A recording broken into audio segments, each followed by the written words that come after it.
Why leaders should ask more and tell less. Most of us got promoted because we were good at solving problems. We had answers. People came to us, we gave them direction, things moved forward. That's how we learn to lead, and it works. Until it doesn't. Here's what happens over time. The more answers you give, the fewer questions your team asks. Not because they stop having questions, but because they learn it faster and it's safer to just come to you.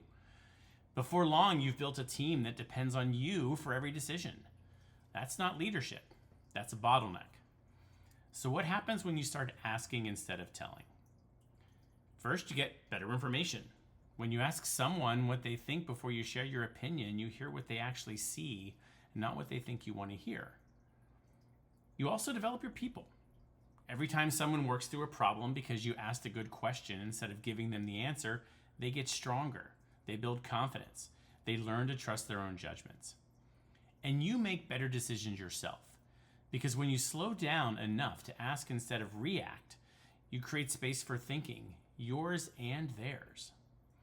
I'm not saying never give direction. There are times when your team needs a clear answer. The skill is knowing the difference. Is this a moment that requires my answer or their thinking? Here's a question I use with clients. When someone comes to you with a problem, before you respond, ask yourself, am I able to solve this because they need me to or because I want to? That's an honest question. And most leaders, when they sit with it, realize they jump in more often out of habit than necessity. This week, try one thing. In your next conversation, when someone brings you a problem, respond with a question instead of an answer. Something simple. What have you considered so far? Or what do you think the right move is? See what happens.